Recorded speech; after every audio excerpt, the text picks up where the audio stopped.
Okay, we're live. Hey, everybody, this is Mark J. Ryan, and I'm broadcasting from Mount Shasta, California, Northern California by the Oregon border.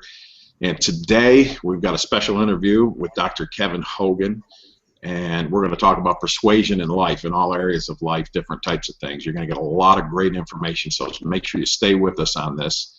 And at this point, what I want to do is introduce my good friend, Dr. Kevin Hogan. I met him probably 2003, somewhere in that range there, up in Nashua, New Hampshire, at the National Guild of Hypnotherapists.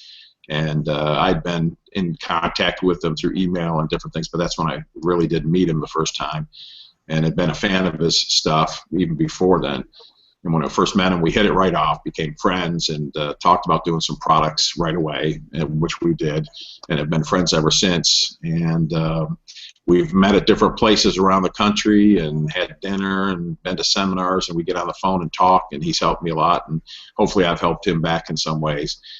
And he's an author of like 20-something books. I mean, probably if you add up everything he's written, it's more like 120 books. He is a seller of Psychology of Persuasion, and then there's another one that's The Science of Influence, both bestsellers. He's got about like 160 different programs that are audio, video, combination of different things. Prolific in what he does and how he researches, and basically it's the science of influence and persuasion that he does, and psychology of it and how it works. And with that, let me introduce my good friend, Dr. Kevin Hogan. Kevin, how you doing today? Mark, it is good to be with you, man. I miss you. I miss seeing you, and it's great to see you today. You look good. And I'm ready for boot camp and see you in about live in person, what, like 25 days from now or whatever, 30 days.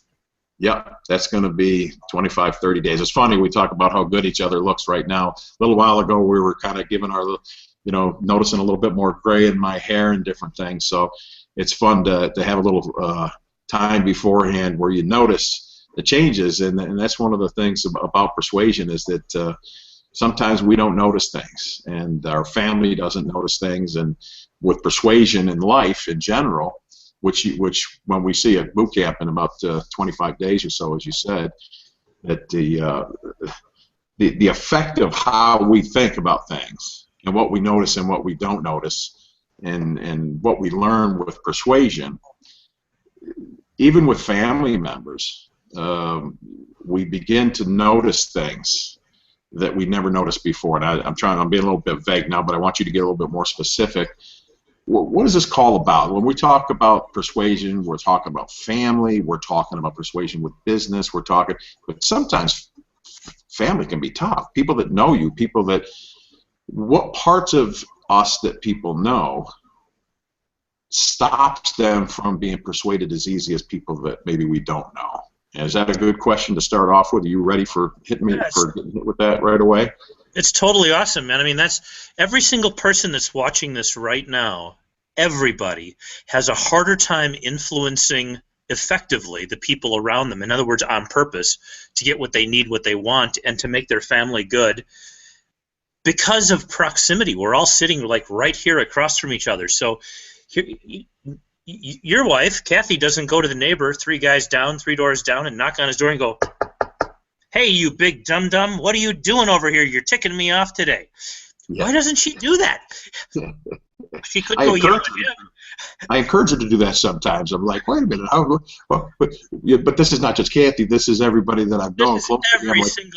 Every single relationship. To them, like you say it to me, and then I go, geez, I kind of do the same thing. Why don't I say it to them like I say it to people that I know?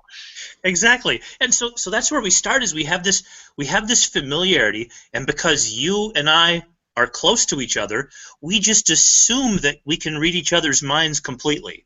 We just know that you know exactly what I'm thinking. And here's the deal. Because my version of reality is so obviously true, and your version of reality is so obviously wrong, that if I say that I said this in the argument, in the discussion, obviously I'm right, and the fact that you didn't hear it means you are insane.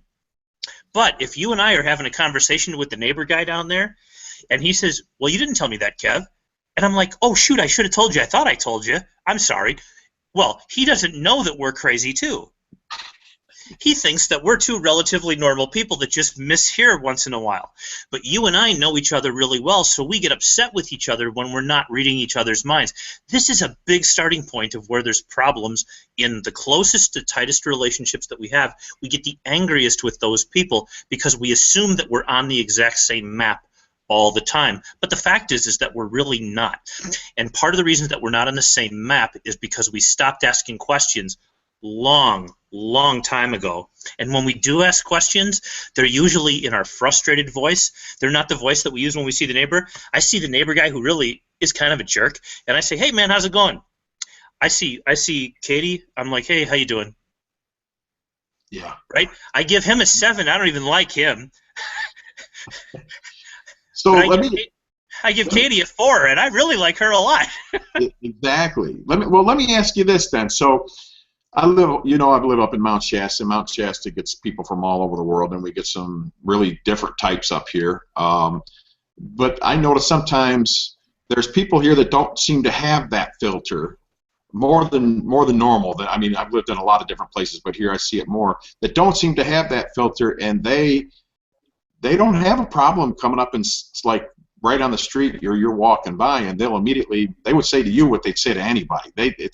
So when does that filter start to engage, and why don't some of us have it and some of us have it more than others, and what is that thing?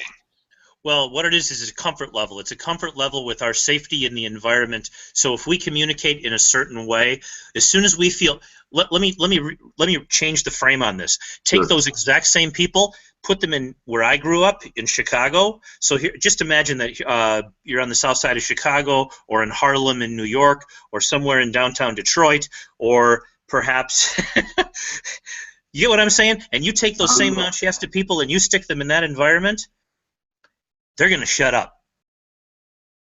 They just will.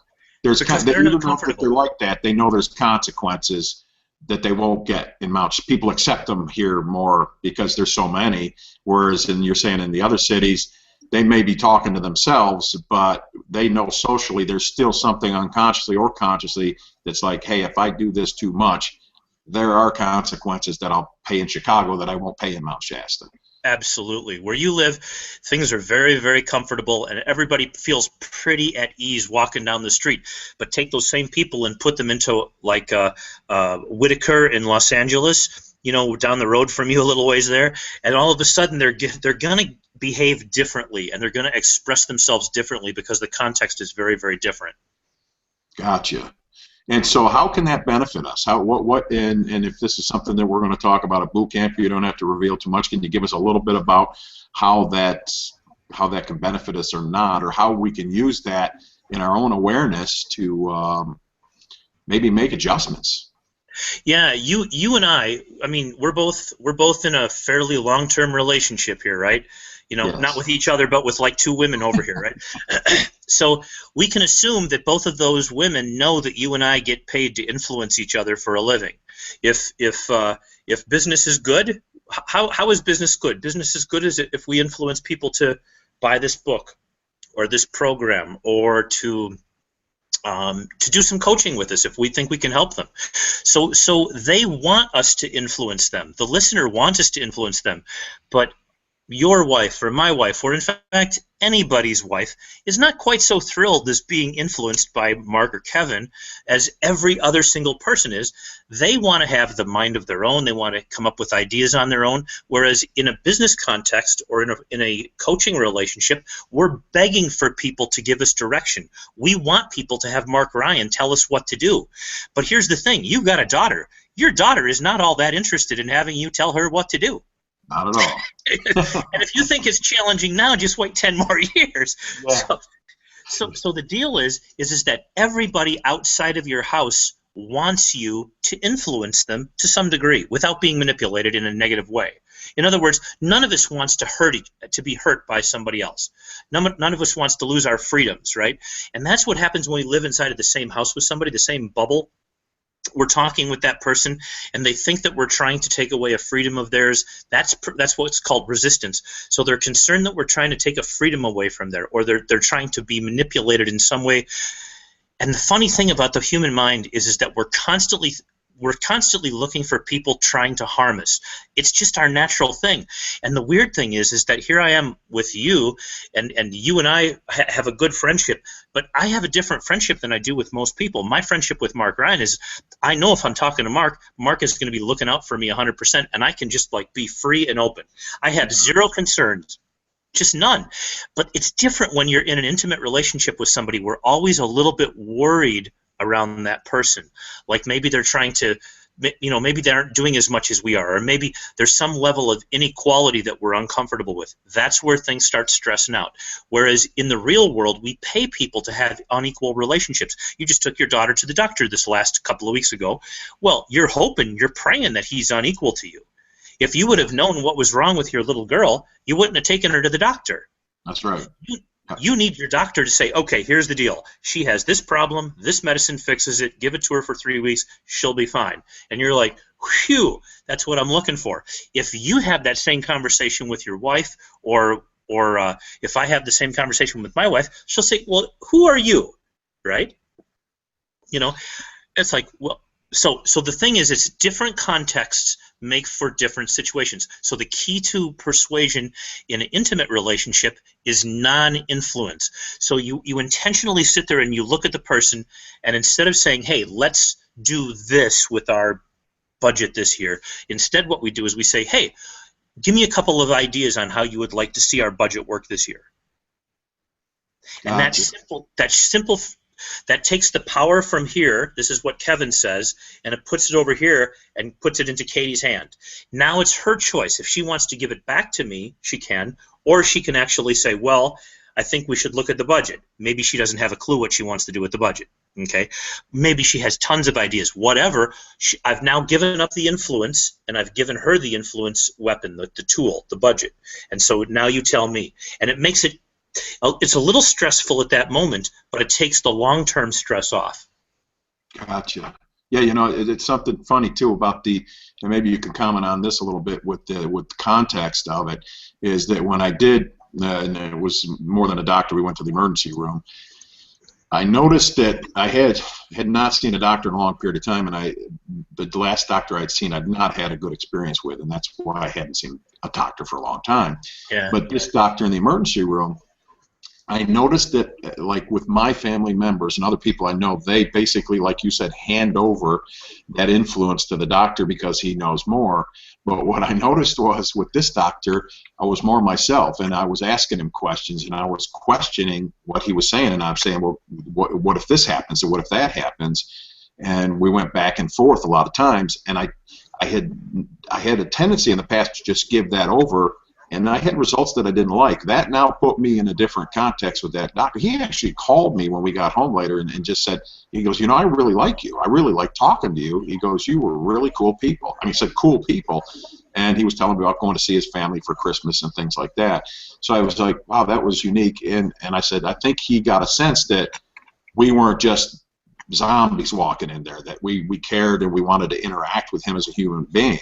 So what happened there with my, is it a context again where it's more like there's a caution thing that comes in there, or another part of me that comes in, whereas other people, like you said, I could just hand it over to him and trust him, but I didn't want to do it this time. It was my daughter, and I was willing to speak up, but I was afraid in a sense, because he was a doctor, the authority of the doctor, but I cared more about my daughter and her welfare and knowing what was going on and not putting her on a helicopter, flying her 4 hours away, that I questioned that.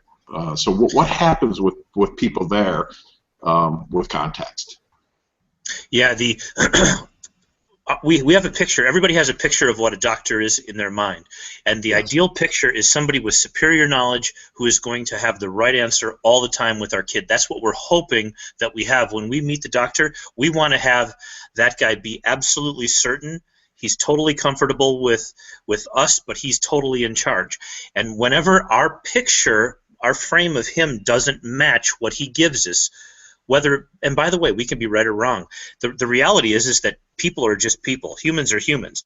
That there's 50% of all the doctors are in the top half of all doctors. 50% of all doctors are in the bottom half of all doctors. To take Yeah. this one step further, 5% of all doctors are in the top 5% of all doctors. And 5% of doctors are in the bottom half, or in the bottom 5% of all doctors, right? So as you have your bell curve, there's somewhere on that. You have rules in your mind made up about what a doctor is. You couldn't express them necessarily, but they're all back there. And so when a doctor who you would trust is absolutely in charge to the way that you think that should be, you'll basically sit back and listen while he interviews your daughter and your wife and yourself about what's been happening. But if that doesn't happen, then all of a sudden you're going to now protect your daughter. You're going to move into protection mode because you're not comfortable that this is going to be meeting all of the things that your little one needs. So you'll say, but wait a second, and I do understand your situation. And you're, by the way, this is Mark Ryan. You are good at doing this. You say, you know what, I understand you have liability issues. You have challenges here that you have to deal with. You got to deal with crazy parents all the time. I don't want to be that guy for you. I just want to take care of my little girl. Please help me. Yes. That's it. You know? And that was it was almost as if the authority, because the other doctors hadn't respected that authority, with this new doctor, I could tell he was a decent person, and I let him do all his initial stuff. But then when it came to the evaluation and what he wanted to do, that's when I said, okay, let's talk about this, because now we're going past. But what I found was that normally I would have been maybe afraid to say that, but because of past context, now that I'm willing to open up and talk to him, have rapport with him, to make sure that I'm comfortable, I was taking care of myself. And with influence and persuasion, I know a lot of times that's what the reason I want to talk about the doctor is because I think about going into buy a new car, and something similar like that happens. People prepare in a certain way, and then the car salesman has to create a kind of a rapport. Or you go to buy anything anywhere, even one of our products, that there is a certain mindset that people have, and what you're really good at doing and what you teach is how to make people more relaxed. Like that doctor didn't create the resistance that the doctor before did. The doctor before said you're reading too much internet stuff, and this doctor will sit there and we had a rapport going back and forth. And you're really good at teaching how to, if people know they're walking into a context where they may be sold, how to shift that around. Does this go into with what we're talking about with the influence of family members and people we don't know, Fred down the street, our neighbor, who you're treating him like a 7, but maybe Katie, you're going to Sephora and going, why am I doing this? Yeah, you know, I've coached quite a number of doctors, both medical and DOs over the years, one-on-one consulting for their business and also for their personal lives, because they're so familiar with being the answer person. So what I tell them is you're going to run into a lot of resistance nowadays that you didn't get 25 years ago because of the internet. Right now, Mark Ryan can go online and look up 50 different symptoms for all this stuff that's going on. You can collect information from WebMD, from any website you want. Some of these websites have information that matches the doctor's reality. Some don't. Whether it's right or wrong doesn't really matter. All that really matters is the doctor's point of view. He needs to influence you like this. He's got to go, Mark, so what have you guys been trying? What have you guys found that works and doesn't work with this issue? And he's got to put questions into your lap to give you that power. Just like we were talking about how in a close relationship, you want to have non-influence. You want to give questions to the other person and say, hey, here's our situation. What do you think are some cool ideas that we can use to what can we do to make our budget stretch further this year? Or what can we do to make more money? Or what can we do to have a better relationship? As opposed to me saying, you know what, here's what we can do to have a better, we can cut expenses here, here, and here. We can knock that out, and that out, which, by the way, as soon as I hit, like shoes or whatever, I'm in trouble, right? So you got to be careful on that, right? But if she says, I'm going to knock out shoes, I can go, okay, if that's a good idea, that's a good idea, right? Yeah. And so as she gave, and this is how a medical doctor should be working too, is say, okay, so as you guys have looked at possible treatments, you know, what have you been learning online? What have you been finding out? And you can say, oh, well, we were talking about this and this and this, and then the doctor can say, when you looked at that possibility, who did you talk to that was an expert in that field, you know, that's done that a lot? Well, not really anybody. And now he can say, okay, well, here's what I know about this. Would you feel comfortable with having your little girl do this course of antibiotics, which we find usually fixes this situation 85–90% of the time? And then if that doesn't work, we'll go down to the next level of treatment after that. That's going to work with most people. The parent feels respected. We live in a very different age than we were at 25 years ago, where we had no information. The doctor was the source 25 years ago, not anymore. Yeah. Yeah. So with Kathy and Katie, how do you adjust? How do you, and what might you recommend that we adjust? How do we give our closest family members, your son, my son, your daughter, my daughter, our wives, what do we do to kind of balance that out, both in the outside world and in the inside world, or do we? What's your recommendation on that? A great example. My son's 17. He's extremely smart. He's in college right now. He's his first year school of college, and so. But the thing is, he's 17, and so that means that there's always a guitar to play, a drum set to be played on. There's still video games, and he also loves to read and to go out with girls and bizarre stuff like that. So, my job is to not say do this, do that. Sort of. My job is to say, hey, son, here's the deal. What GPA do you want to get so you get accepted into grad school in 2018? Well, Dad, I'm going to have a 375. I said, okay. So if you get a 375, what does that mean you need to be doing this month in order to get accepted into grad school in 2018? You tell me. And then he can say, well, I'm going to have to, make sure that I ace my tests. And then I can say, so tell me what that means. Like, what does that look like every day to me, so I understand that you're actually doing what you want and not what I want you to do, but what you want, and then I'm supportive of you. Well, I'm going to have to study. When do you want to do that? Do you want to do that like after you go out with, your girlfriend? Do you want to do it after you're playing guitar? Do you do it before? Or is it sort of all mixed up, kind of like Dad does, all woven together. He says, Dad, I'm just like you, man. I want to do it when I want to do it. I'll get it done, I promise. I said, that's cool. I go, just keep me posted every day. And that's how we sort of operate, and it works because he's getting the pressure. He needs pressure. He has to have some pressure, but it can't be overwhelming. It has to have the influence has to come from him to influence me to be a dad to him. So basically then, if we take the thing of your neighbor and we say what we give the neighbor, with our family, we've kind of got to use a little bit different of a software. With people close to us, people that know us, we're going to have to work because really, when I go out, if I'm not feeling well and I go out and I go to the grocery store and there's a neighbor, there's somebody I know, or one of Claire's teachers or something, all of a sudden it's like, hey, how you doing? And I'm giving them something that maybe I might not give, but you found a way around, and this is part of what I love how you teach, is to say, how do you give the family members that would go, okay, cut the crap, what do you want when you're acting that nice? You've actually found a new way of dealing with that intimate relationship with your son to be able to have him get done what he needs to get done, not just for your benefit because you want him to do it, but what he needs to get done. You're training his mind to think in a certain way, which in a sense is that energetically, if we're talking about the amount of energy that takes our body to do that, the talking, what's involved, the smile at the person at the store, they're going to be equivalent. You're just doing it in a different way. You've kind of going in a different door. Correct. And by not being quite as in the face-to-face at home, it's really more of a non-influence. It's a more question-directed. And you got to be careful about questions too, because back in the NLP days, and I don't know how many of your listeners are current NLP, past NLP, but NLP can sound like this. Watch this. So I'll say to you, Mark, I'll say, so Mark, would you have a goal of making, I don't know, $500,000 next year? And you'd say, yes, Kev, I would. And I say, okay, great.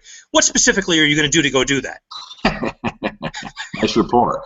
None of your business. And you're like, holy God, leave me alone. Don't hurt me. So realize that there's like attorneys over here who use questions to get to the core, but there's also people who love the people that they're talking to. NLPers sound like attorneys, okay? And attorneys are very smart. NLPers are very smart. People who do hypnosis, very smart. But the problem is that we're so focused on outcomes that we know precisely where we want to go, but we forget that this other person hasn't figured it out yet. And so by the time you and I have figured it out, they're still back here, right? Gotcha. That makes perfect sense. That makes really, really good sense in the aspect of that they let's put it this way, we can feel when somebody is continues on a path longer than a normal question and answer. We can feel like, okay, this is I'm feeling like I'm being led to this direction when maybe I want to kind of stay here. So yeah, I totally I get what you're saying now about the NLP stuff and how that kind of questioning. But again, if you're saying if somebody's coming in for a coaching session, they're wide open to you asking them questions like that or any other way. But if you're doing it with somebody that's not, and that's the subtleties of influence and persuasion. Two things.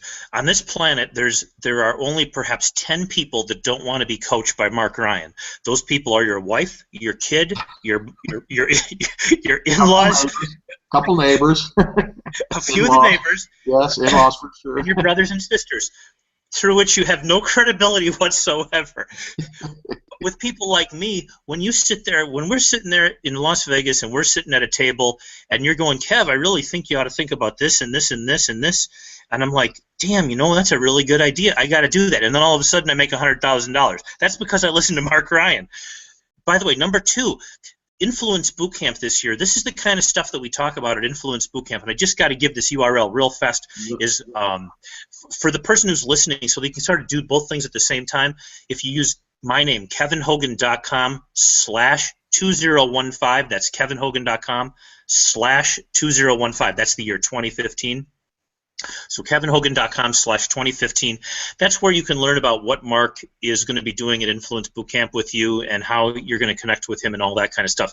Because over the years, I think it's probably safe to say that Mark and I have coached each other over the years, and we've done a pretty good job of it. And I would say that I can't think of anybody I'd rather have coaching somebody who I really care about than Mark Ryan. Mark has that compassionate part of the heart that is just you can't buy that. I mean, you can. It's $250 an hour. But the reality is that it's worth that and a lot more, because you get somebody who cares about you, who really takes pride in your success, your failure. When I see Mark Ryan, I want to see a successful relationship with his daughter. I want to know that little girl is just the greatest little girl in the world. And you know what? What I know is that daughter couldn't be loved by anybody anymore. That's $1 billion, man. That's $1 billion right there. Anyway, so kevinhogan.com/2015, and I'm going to let you go ahead and ask questions and fire away. Everybody else can look at the information about boot camp and all that kind of stuff while we do that. Yeah, I'll send them the link and put the link up. Oh, good, yeah. I'm new with Google Hangouts. There's a way to do a lower third thing on here. I was looking at it as you were talking, but I can't see it right now. Yeah, so that's okay. We'll get it up, but I'll put it up, and then I'll send all the information on that. You have these boot camps, and the reason you have these boot camps, and you write all year long on your weekly, coffee with Kevin, is because you're a researcher and you find all kinds of wonderful, great information, and you get information that a lot of times I'll read in books later on, and like, where do you get this information? How come you're a step above? Answer, obviously I've been to enough of the boot camps and spent enough time with you, is that you get it fresh. You get it as it's coming out there, and to know in this world, not just this tons of information and books about influence or persuasion or changing habits and everything. The real key is, what do you do with that information, and how do you get it there? You pick out the cream of the crop information, the stuff that's ahead of everybody, that people don't know yet, that's not in the books, and you give people some lead time. How do you do that? What's your process with that? And maybe give us an example of something you've learned recently that's new. Something, I remember you said something about an escalator or something to me. Oh, God, yeah, that's cool. Hang on, let me write that down. Hang on. I got to write everything down or I'll forget it. Escalator. Right. This is awesome. So anyway, one of the things, here's how the process goes. Most people will teach what I'm teaching this year in about 2.5 years. So what happens is here is the this is the December. Let me see if I can get it up here. Yeah, I see it perfect. That's great. Okay. Yeah, you're a little too close. A little too close there. Pull it back a little bit. Yeah, that's it. Perfect right there. Okay, so this is a journal. These things are boring. That's what a journal looks like, okay? They're tough to read. Very tough to read. Stay focused. The part where it says ANOVA statistical analysis, that's the part that everybody... So this is an example. This is the journal, and I just happen to have it right here because I'm doing a piece of research right now. But this is the Journal of Consumer Research. Now this, by the way, is a pretty cool publication. I really like this. Most people in my world should be reading this. If you read this, you'll be a year ahead of everybody out there, because what happens is all of the people who write popular books like oh, I don't know, like Dan Ariely and all these guys, they write books, and what they do is they grab journals like this, the Journal of Social Psychology, the Journal of Marketing, the Journal of Consumer Research, the Journal of Selling and Marketing, and they find out what's working as of the journal. But there's a drawback with that strategy. If I want to really give you the stuff, like at boot camp, before everybody else has it, I have to actually go 2 steps before that.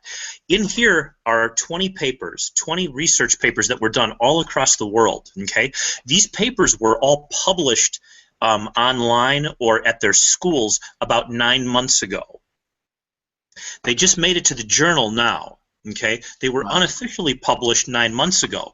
So what I do is I have access to pretty much every university on the planet, and I actually go in and I do keyword searches on influence, persuasion, subliminal, hypnosis, neurolinguistics, identification, social pressures, social proof, all of the different laws of persuasion, all that stuff, and I find all the stuff that's actually just hit the peer review process, and then I can actually go and look at all that stuff before everybody else sees it. Plus, because I'm who I am, and I'm not saying I'm anything special, but I do get a lot of people who will send me stuff. Special. I'll say you're something special. I'll say it for you. How's that? I appreciate that. But I get people like this guy Piotr, and I say Piotr, he's a PhD doctor that's 25 times more important, more intelligent than I am over in Warsaw, but he sends me the very second he finishes a project with, like, you know, how women dress and how it changes their personality style with their exact style of dress that they have on today. You want to know why people behave differently? He'll tell you it's because they wore a different color today, or they wore a different style of pants, or they wore a pair of pants that had a logo on their butt, on their jeans, instead of not. That's what changes our behavior today, not who they yelled at, who they talked to, and all that stuff. Or there's other papers. People are constantly sending me papers that are in the works on, like, you know, the groups, the people that we hang out with, the people that we talk to face to face, the people we talk to on the telephone, our relatives. And we find now that whatever's going on in Mark Ryan's life, so say that Mark was sleeping today and he got a good night's sleep. That would be really cool.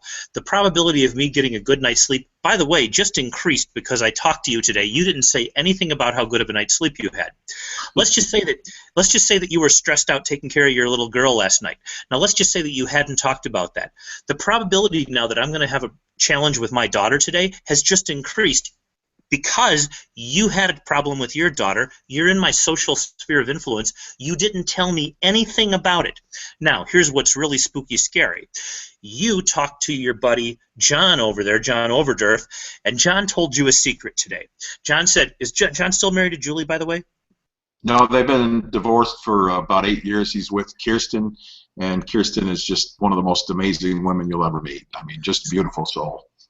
I love it. Now I'm going to make up a story. So John and Kirsten were talking, saying, "Hey, you know what? We should go to the Bahamas because it would be such a great trip." And he's saying, "What do you think, Mark? Should I do that?" And you're like, "Oh God, that would be a cool thing." Now here's the bizarre thing. Vieques. They just went to Vieques, and this happened about 3 months ago. He was asking about going to Vieques. No, I'm telling you the truth. And they went. They had a great time. But anyways, yes, that happened. He consulted with me about Vieques. Okay, so here's the deal.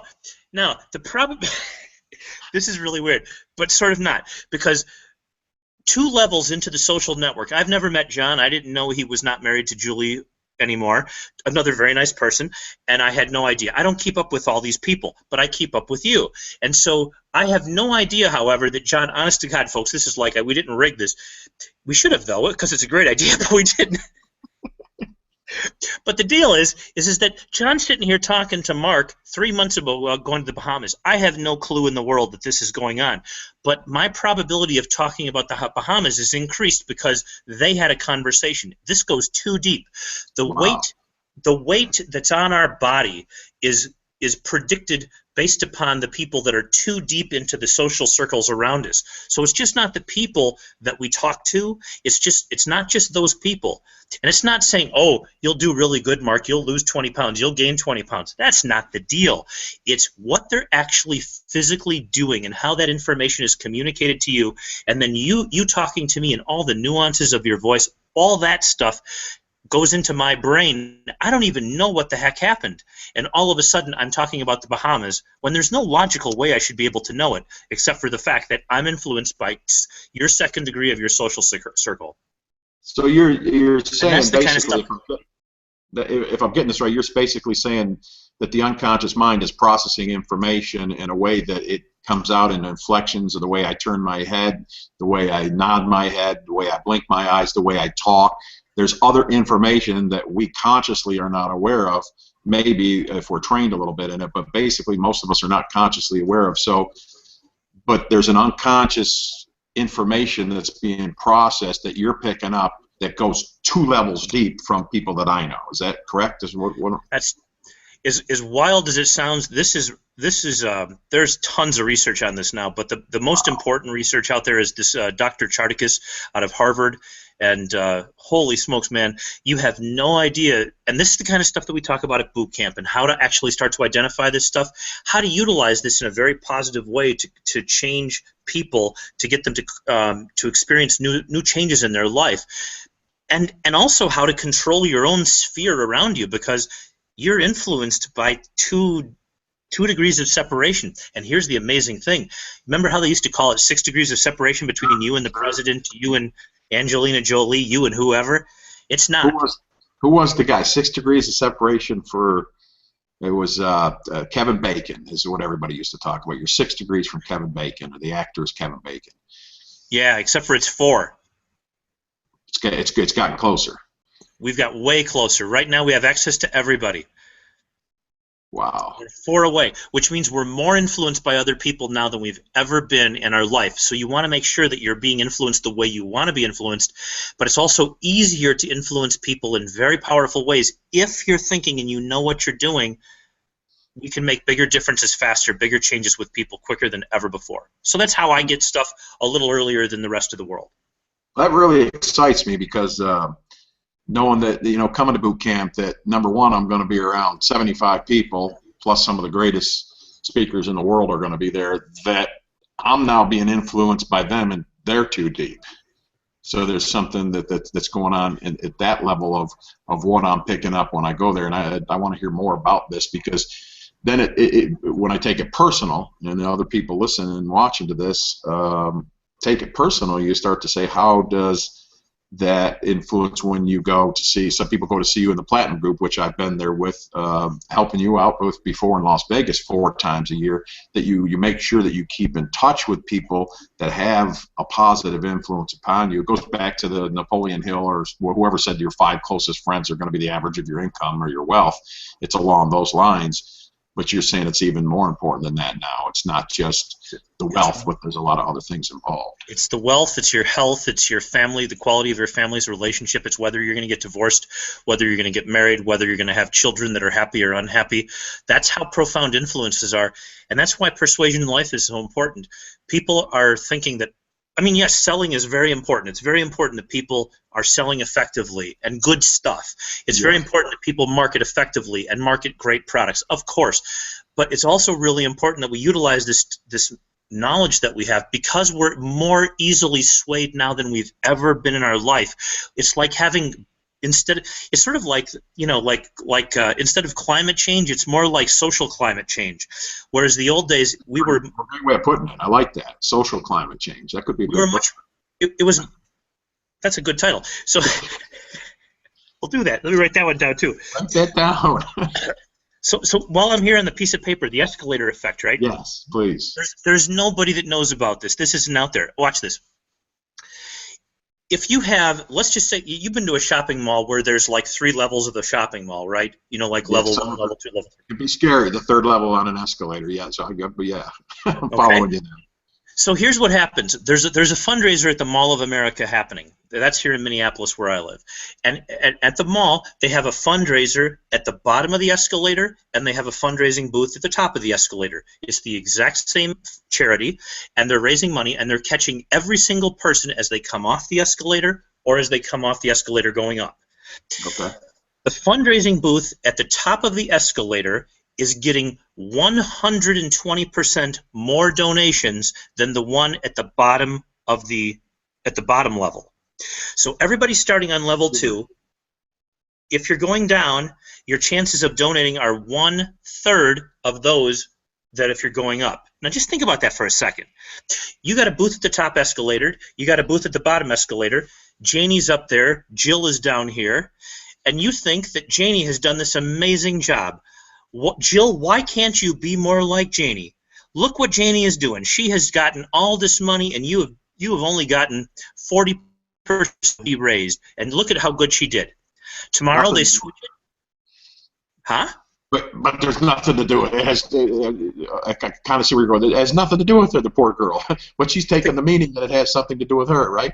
Precisely. This is only because that the people went up an escalator or down an escalator. When they switched the people around, now all of a sudden Jill does great up top and Janie does terrible at the bottom. Now here's what's even cooler. When you when you use the word imagine with people, imagine that you're on an airplane. And now so now I give you this for 30 seconds. Imagine you're on an airplane, you took off, you're in the sky, you're sailing, you're soaring along, and you have an opportunity to make a donation to charity. Okay? Now, versus 20 minutes later when I'm going to work with another person coming into my office, say, imagine that you are driving a car, and imagine that at the end of the automobile ride you have an opportunity to make a donation to charity. Now, just 30 seconds of imagination work, that's it. The person who is imagining that they're on an airplane is going to give approximately 130% more money to charity than the person who was imaginary driving the car. Wow. When the person walks upstairs, up real stairs to get to your office or to get to the top floor of your house, like people are always wondering, why is it that you don't talk to me? Why is it that you are such a jerk when you come down to see me or up to see me? Well, the fact is if you walked upstairs to go see one, the probability is actually you had a very positive interaction. If people walk down the stairs to come and see you, the probability is you actually had a negative interaction, and the people don't feel as good after having seen you when they come down the stairs. This is the kind of stuff that people don't know about, but they bloody well better know about it, so you're not yelling at the person, Mark, why were you such a jerk today? It's because you, and it sounds crazy, it's because you were upstairs, honey, and you came downstairs to talk to me. No, that's just really amazing, because I go back to the NLP stuff in my mind. I'm going to the idea of a lot of the work we do. A lot of times when people have negative situations, it's usually below horizontal. If you see horizontal, they store it in their brain, in their memories, somewhere down here. Well, things are looking up. I'm feeling down today. I mean, it seems to be hardwired right into the system somewhere, but yet we, as human beings, want to put some kind of meaning on it. Well, I did it. Something about this came in my mind. We'll make stuff up about it, but like the poor two girls, one on the top making more and the one on the bottom not making us, had nothing to do with them. Maybe a little bit to do with them. If they were good salespeople or good rapport, they might be able to. But taking equal things and then switching it around, switching the two girls and finding it's the same result. That's hard to dismiss. That's pretty powerful stuff. And this is the kind of stuff that's super important for people in relationships to know. Like, did the person come down to see you in your office at the main level and they're upstairs? Then they walk down the stairs, their mood decreases. As you walk upstairs, your mood increases. And so we have different relationships with people based upon what level of the house we're on. So I don't know if you're familiar with embodied cognition at all. Is this go along? Are you familiar with embodied cognition? Not that term. Nope, never heard it. So embodied cognition basically goes along with something similar to what you're saying, where they're doing tests where they had people hold the mug that was warm. And yes, of course, right.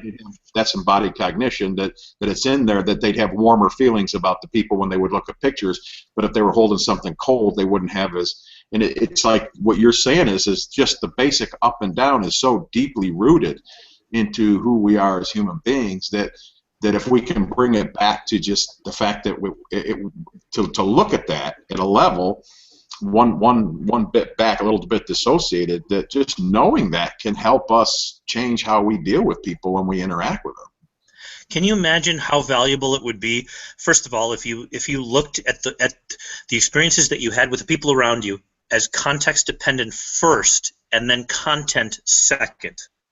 Context powerful. first. Well, that's what we do with coaching, isn't it? Isn't that what we do with coaching? Really, we do context reframes, or more, we can do some content reframes, but usually the context reframes are much more powerful in how it works. And you're saying basically that if we realize the up and down thing as we go through it, we're beginning the process of influence with ourselves and other people, because now we've influenced the context. We're starting to look at the context differently. Is that what you're saying? Absolutely. And this is just one little teeny little dot on what's happening like at Influence Bootcamp. This is just one thing I'm going to talk about. I'm going to talk about this for 10 minutes, 15 minutes. I'll give you one more thing we'll talk about at Bootcamp about this. The idea is if you're ever going to do a fundraiser, if you ever want to employ new people, you want to have your meetings at the highest building possible of your applicant level at the top, so everybody's in a good mood, their peak mood at the top when they arrive. All those kind of things are so important. So just stuff like that. So anyway, so that's just one example. That's some of the stuff we'll do on day one. On day one, okay. So do you want to get into, you want to talk a little bit more, or do you want to get into a little bit about what happened with our communication and when you sent out the email to your list, which I'm on, about who you're going to have there this year and what you're going to do this year with boot camp to take the influence that we're talking about. If you want to talk some more, we talk some more, or do you want to go right into that? Well, let's do both. Let's start off with boot camp itself. This year is really a unique year. I have a pretty cool group of people that are going to be speaking, and I always do. But and like sometimes I got you there, sometimes I just have everybody. I'm very fortunate to have the friend base that I've got. So this year we've got Jeffrey Gittimer, who is probably the world's leading sales trainer. He's going to come in and he's going to share information about how to increase influence in the business environment. Then we've got a guy named John Carlton, who, if you're in copywriting, you know exactly who this is, and if you're not, you don't even have a clue. But John Carlton has taught people how to communicate in writing to where they're going to buy your product, do business with you. Eric Knowles, Dr. Knowles from the University of Arkansas, is the guy who's done the work in resistance. In other words, when people walk up to your door and they hear, you're like, oh man, you answer the door. I don't want to talk to those people. Okay? So Eric, Dr. Knowles at the University of Arkansas for 25 years did research projects on how to reduce resistance. So people, when they say, oh, the sales guys coming, or the guys coming to ask me out on a date, how would you actually like to get the date, or how would you actually like to get the sale? Well, it doesn't come with your message. Your message, while interesting, is not very important. You have to actually get the girl to talk to you first. Okay? You got to get her to look at you. You have to be able, she doesn't want to talk to you. She doesn't want to look at you, whether she wants to buy something or go out with you. So you have to change that. That's what Dr. Knowles is going to talk about. 4 hours. His work created the foundation for everything I did in resistance. It's all his fault. So Knowles, Dr. Knowles, is going to come for the first time in 4 years and do a live event. He said no to me twice, two out of the last 4 years. I've asked him to come back, and I finally you know what? One of us could die, for heaven's sake, and we could leave a lot of this stuff on the table. I'm recording this. Get down here, man. And he's coming. So we have people like that are coming down to share. We've got Tanya Ryman, who's a New York Times bestseller, a good friend of yours, good friend of mine. She's going to be talking about gender differences. How do you talk to women versus how do you talk to men? But then she's also going to talk about some of the things that you and we just got done talking about, like how do mirror neurons in the brain actually impact whether we say yes or no, and how do we actually change what those neural firings in the other person's brain are going to be. So those are some examples. We have other people that are going to do stuff, and obviously I'll be at the front of the room a little bit, share a few things here and there. Yeah, a little bit. You got to put yourself up there, number one, buddy. That's what people come to see you. But when I got the email and I saw that, I said he's got Jeffrey Gitomer, he's got John Carlton. I've seen John Carlton. I've got some of John Carlton's work. Jeffrey Gitomer, you took me to a conference of his. Let me look over here. I've got a Success Weekend back in, what was it? I'm looking at it right now here. Success Weekend, Jeffrey Gitomer's December 8th through the 10th, 2006. That's right. At the Rio Hotel and Casino, we went together. You spoke there, which was fantastic, which was amazing. And then I see John Carlton. I saw him back in 2001 at a Dan Kennedy event. And the third person, Eric Knowles, I mean, that was back when I first met Kathy. We went to Vegas together, what was that, 8 years ago? That's about 8 years ago, where he was amazing. I bought all his stuff when I was there and really studied because that was very potent. So you got those three people, and then Tanya, you know, I mean, obviously she went on the O'Reilly Factor for a couple of years and written 2 best-selling books. And Scott Bell, I know he's speaking up there. That's right. And you've got his sales. We have conversations and stuff, and he is just so excited about the sales material he's got to talk about and what he does and how he sells. It's just wonderful between him and his dad, his whole family actually. But then the information that you put in between there. I told a friend of mine that came, 2 or 3 years ago, when my friend, the lawyer friend of mine that I brought with me, and I told him, I said, okay, this is going to be a little bit different than the other seminars we've been at together. I said, you get your pen and you get a pad and be prepared to do a lot of writing because there's going to be so much information coming at you. Plus, you give them a nice, big, thick, huge book usually every year with all kinds of information in it. You have them interact with the book while it's there. So you really take what you know, the information that you know and that you have, and you run your seminar like that so it gets into people's minds, conscious and unconscious, as much as possible. And then, again, being around that wonderful set of people that you have, it's just a fantastic experience by itself. And then what you learn and how you change from it is well worth the money that's being paid. Much like you said, the $250 an hour I charge them, what value am I giving them? How can you put a value on that kind of shift and change on relationships that you're going to have in your life, or earning more money over a lifetime, just having a better life in general? The very best coaches out there are really undercharging what they should be charging, because when somebody says, hey, what do I do to improve my relationship, or what do I do to make this specific change, say the person's going to quit smoking and now they're going to live 5 years longer because of something you do, or say that they're going to drop 30 pounds, or maybe they're going to, give birth to this beautiful little baby over here because of something that you suggested they do, or whatever. I mean, these are all things that are permanent life changes that make massive differences, and the cost of coaching, I mean, you're a very reasonably priced coach, overly reasonable, in fact, and we'll talk about that some other time. But anyway, but the deal is when you're amazing, you're worth 100 times what you charge, and that's what we have this year at Influence Bootcamp again. And the great thing, the hilarious thing, the ironic thing is that the people in the audience at this event every single person I can think of offhand could actually be presenting at the front of the room, and everything would go fine. That's how amazing this group is. The environment really does matter. I mean, it changes us, it shifts us, it does weird things to us that are really super cool inside.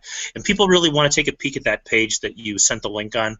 And I want to briefly mention real quick that you could go somewhere else on my website and you could register there, and I would be thrilled with that. But it's not a great idea, because what's going to happen on this one page that we gave you, that Mark's on, is if you register with that page, that kevinhogan.com/2015, Mark's going to, first of all, take you to dinner. Now, the reason this is cool, I've had lots of dinners with Mark. I've sat down across from Mark lots of times. And usually what happens is about minute 17, you get a genius cognition that changes your life forever. You can't price that. Oh, Kev, this is worth $500. Screw that. Let me tell you what it's really worth. Put 3 more zeros on that, okay? That's what it's really worth, all right? So, yeah, you charge $500, but what's it really worth? You have I mean, I can't even tell you. I can tell you people that Mark has talked to that has tweaked little stuff, and then all of a sudden she goes on to sell more books than most people will ever see in a bookstore in their life.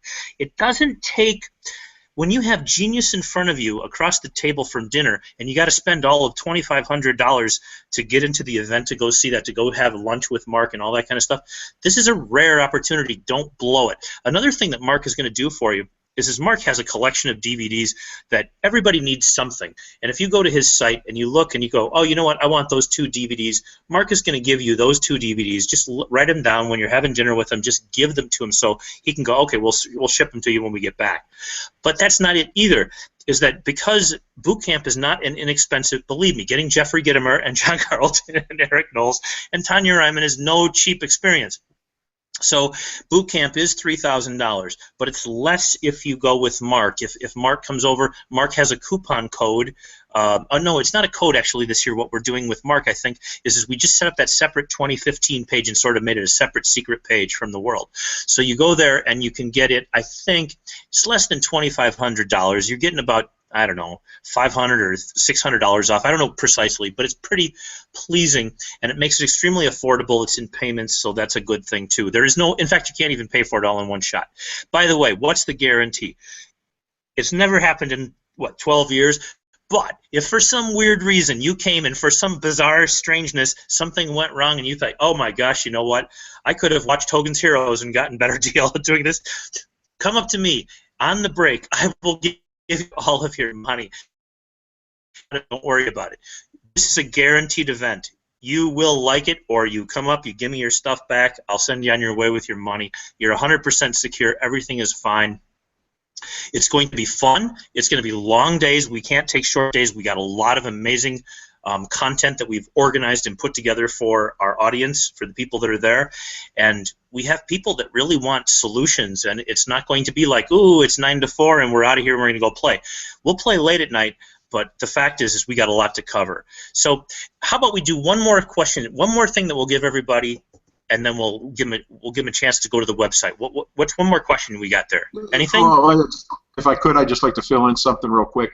The DVDs, a lot of the DVDs that I do, they'll have more oriented towards a spiritual title. That's a lot of my lists and the people that I've been in. What I can tell you is the 30 years that I've been doing hypnosis, NLP, and everything like that, I frame it that way. However, I'm giving you stuff that I know that works. It's not just spiritual stuff. It's not that when I do the success switch, of course, that's more inside the trader's mind. Those are going to be more mainstream. But the secret meditation, I'm doing things that are involved in a lot of the stuff that Kevin's talking. Takes neuroscience, and I'm bringing it in. But I like to bring it in frames that my customers prefer. They prefer to say, I want to learn this spiritually. I want to learn this, about through trading, or give me a way. I had a golfer one time that the same way he was seeing a psychiatrist twice a week, and I knew his golf problem had to do with something going on, and I said, I don't want to get into this if you've got a psychiatrist. He goes, as long as you talk about golf, and he says, you can do anything you want and talk about. My father talked about it, as long as you bring it back to golf.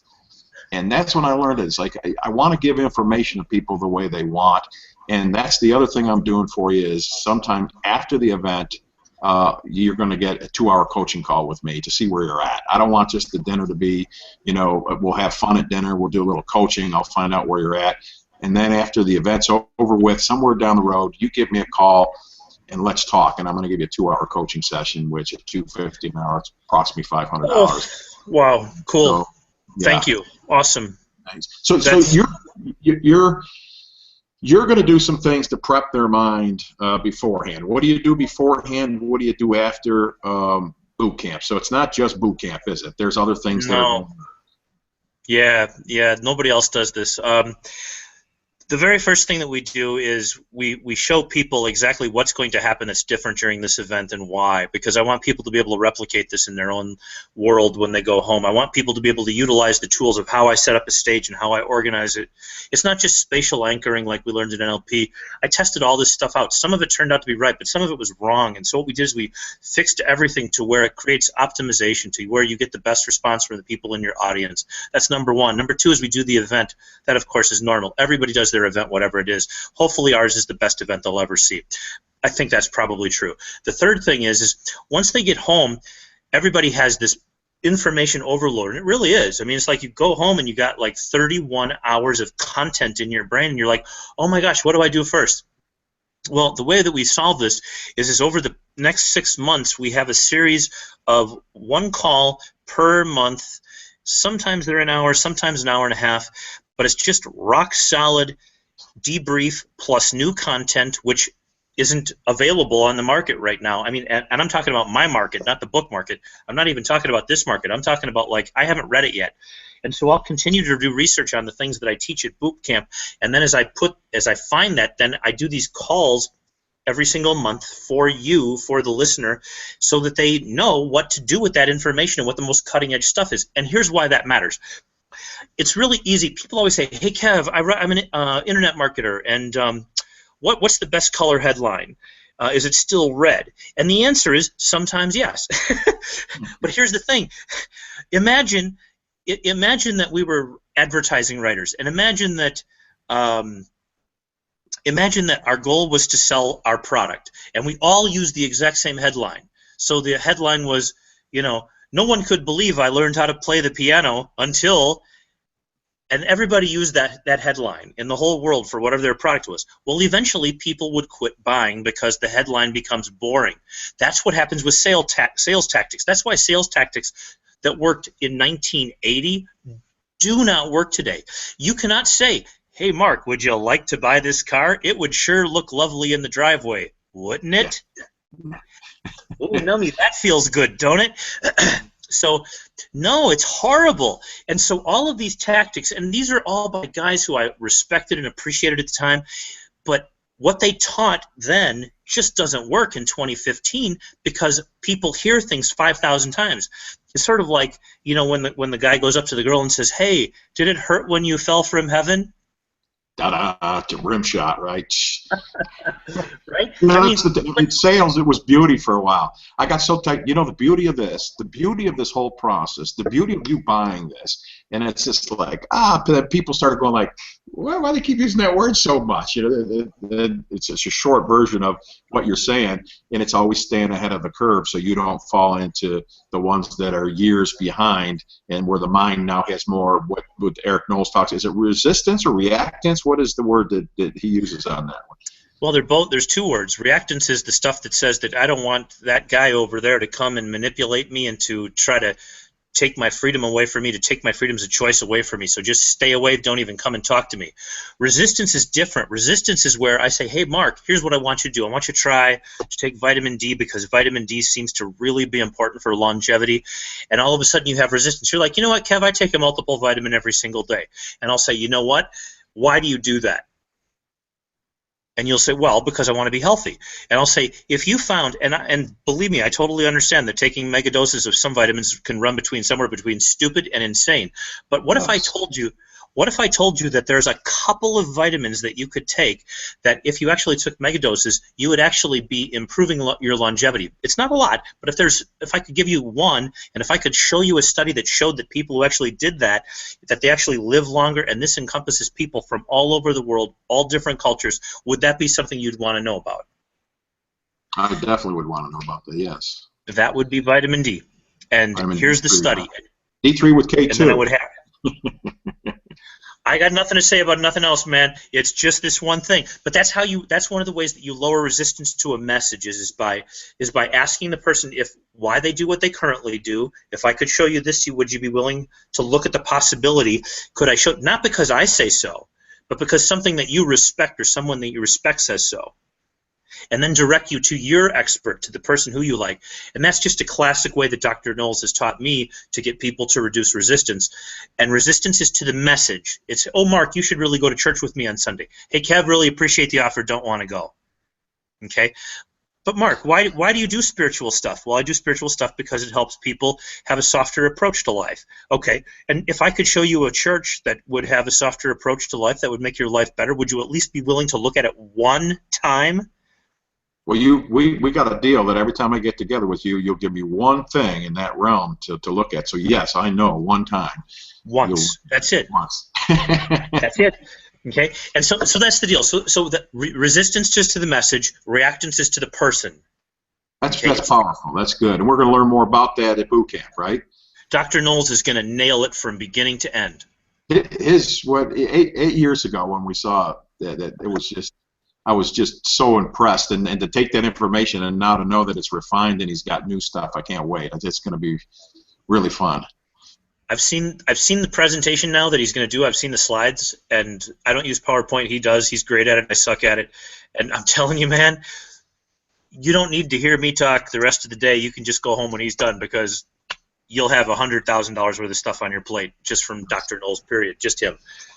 Now, you've been doing this for a long time, and I'm going to ask you, I don't know if I've ever asked you this question before.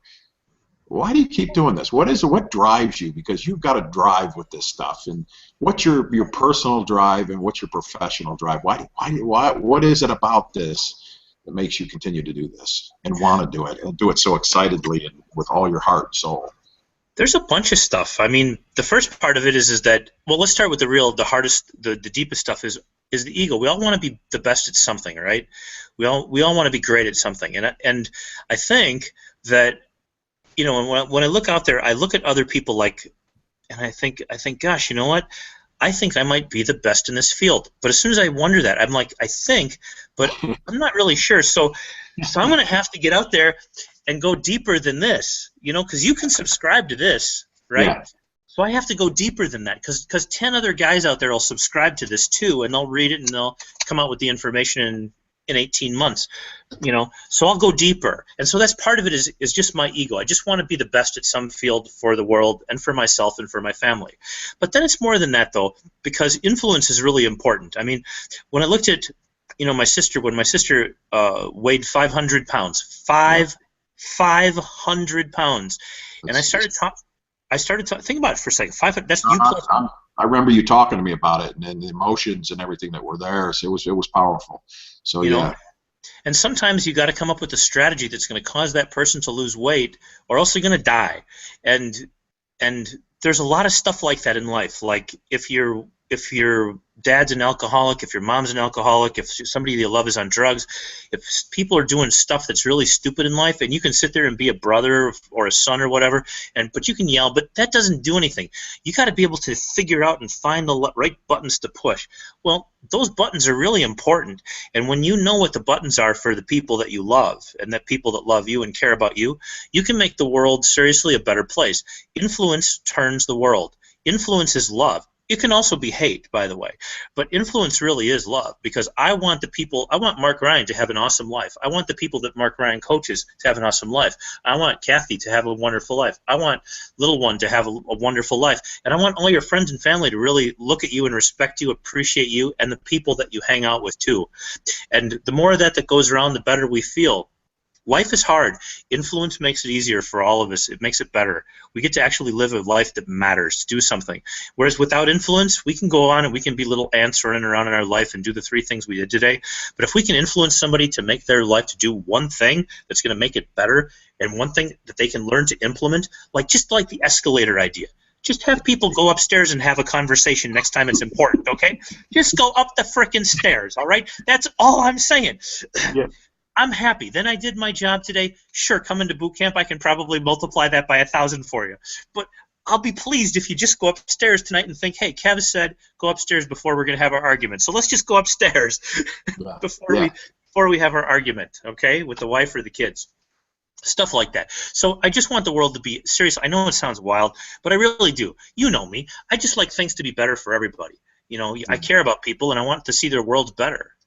Well, I got thinking on my walk this morning, and about our phone call, and as I was on the walk, it just, my brain started saying, what happens if we didn't have language at all? If we didn't speak? And because I think there's a lot of times with people that have hit me in the past with you do the NLP or the persuasion stuff, and then I got thinking, if we didn't have language at all, but then we have language, I'm like, either way, you're influencing. You can't not influence in one way or the other. So why not learn the skills to direct it in a way that's going to positively influence yourself and positively influence those around you and the world? Because now, if we go to take the too deep thing, what are you doing? You're not just, you don't know how far that's going to go. You don't know how far that's going. And so it really starts, you wake up and you become aware. You can't put the cat back in the bag anymore. You become aware of that, wow, I am influenced. I can't not influence somebody with my words, my body language. And now that this too deep thing is going on, I got to really start taking a little bit better care. And what you're doing, and what I love about what you do, is that you teach the ways that are doing this. There's other people out there teaching influence that's just really hard, nasty stuff. And it's like, no, there's ways to do this that are ethical. There's ways to do this that benefit people or make them feel better. And so there's my little walk this morning about thinking about our conversation. You can't not influence anybody. So if you're going to influence somebody, why not learn to do it the best possible way? And you want to talk to your kid about what you do. You know, hey, Daddy, what do you do for a living? Hey, Mom, what do you do for a living? And you want your kids to be proud of you, and you want them to talk about you for the rest of your life. And then when you're gone, man, that's how you do it, is by changing the world a little bit. And the thing is in the old days we talked about chaos theory, James Gleick's book about chaos theory and about the butterfly effect. Yes. Butterfly effect isn't the butterfly effect anymore. Today it's the hurricane effect. And it's like we now have the potential with our words and our actions to not just be butterflies that shake things a little bit into the universe. We actually move things, sometimes with intention, well done, and sometimes we blow it and we really screw up things really bad. So that we're seeing much heavier swings in the reactions of the butterfly effect now than we've ever seen out there. Weird stuff happens that didn't happen 30 years ago, whether in every aspect of life. Just think about it. A drone landed on the White House lawn this week. Drone landed on the White House lawn this week. Just take that thought home tonight, guys, and just think about the ironies of that. Think about how wild it is. Think about what it might mean. Think about, why does stuff happen like that? Is it a coincidence that 1600 Pennsylvania Avenue? Why? Because the hurricanes of life are working out there. We need a lot of good hurricanes out there, and we got to get drones off of people's lawns and out of the sky. Instead, we'll put what we've got inside of us out there, and we'll make the world a lot better place. I'll see y'all at Influence Boot Camp. It'll be fun. And Mark Ryan will be there. Can't wait to see him. Love you, man. You're great. Yeah, can you tell me a little bit, Kevin, what give us, like, where it's going to be? You decided a little change of venue this year. We're going to have a little something different going on. Where it's going to be, what are the dates are, and things like that real quick, and I'll give it to them on the page and everything. But just give me a little idea of why you decided maybe to go where you're going this time, and what the dates are going to be in 25 downtown days. Yeah, it's 28 days. It's February 26th, 27, 28, and March 1. Okay, and then so February 26th. Yep, 4 days. And it's at the Downtown Grand Hotel, brand new hotel in Las Vegas in downtown. People wanted to do it downtown, and the reason we did it downtown is just simple. There's a lot more people that can afford to come downtown Las Vegas than they can to go to the Strip. It costs a third or a quarter as much to stay down there. Instead of spending $500, yeah, it's really inexpensive, and and you know what? I was down there last time I was in town, and it was fun. I mean, it's just fun down there. So a big light show or something now that you walk through downtown, the whole downtown is covered by lights or something down there? Yeah, Fremont Street. It's cool. I mean, it's really cool. So it'll be fun. It'll be cool. It's inexpensive to be down there. The hotels are, I mean, the downtown is really nice. I mean, people will like it. It's a dandy little place to go. I mean, it's not the Strip. It's not Bellagio or Cosmopolitan. But then you don't have to dress like that. Everybody can be more relaxed and have more fun too. So that's there. And then, of course, I already told you the speakers. The first day is basically a 10 to 7 day. The second, third day are 8 to 7. We got a lot to do. And the last day is like 8:30 to 5. So you can come in a little late to town, get in town on the morning of the event if you want. That's what a lot of people are doing. Or you can come in the night before. But it really doesn't matter because it doesn't cost hardly anything to stay in town anymore. So it's a cool location. People wanted to try this change, get people who couldn't afford to come in the past to be able to come now is basically what it was. And I think it's going to be a blast. I'm excited about it. I was a little nervous at first because I was like, gosh, downtown, man, it's like it's not the Strip. But I thought, you know what, let's do it and have fun. And then I went down there. When was I? I was down in Vegas on December 20th. I got married. And yeah, congratulations on that too. Forgot. Yes. So we went down. It was cool. It was really cool. So it'll be fun. It'll be I've been hearing great things about downtown. So with the lighting and everything, and this is a new hotel that you're talking about. So I'm excited to go back. I've stayed downtown before, way in the past when it was the old downtown. I think it was Gold Nugget or something like that. Yeah. But now with Fremont Street and everything that's going on, it looks beautiful down there. But hey, here most of the time, and it's close together. The thing I didn't like about the Strip was the traffic. and that how long it would take to get. I mean, believe it or not, in Las Vegas, things aren't that far away on the Strip, but the way the traffic is, it can take you a long time to go to get something to eat. Where downtown, you can get places quicker, and you can use your time with when you get breaks and nights and things like that. When you want to have dinner, when we go to dinner, it's a lot easier to do downtown than it is all the way out on the Strip. That is a fact. There is no traffic downtown. That's cool. Well, Kevin, it's not the Strip.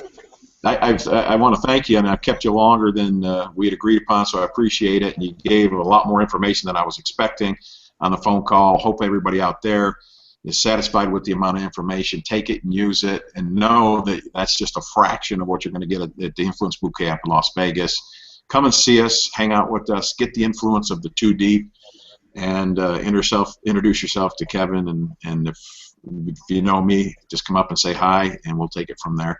But thank you very much, Kevin. I appreciate your time. Really looking forward to seeing you in 28 days, and looking forward to seeing you, the listeners, at Influence Boot Camp in Las Vegas. Thanks, Kevin. Thanks, everybody.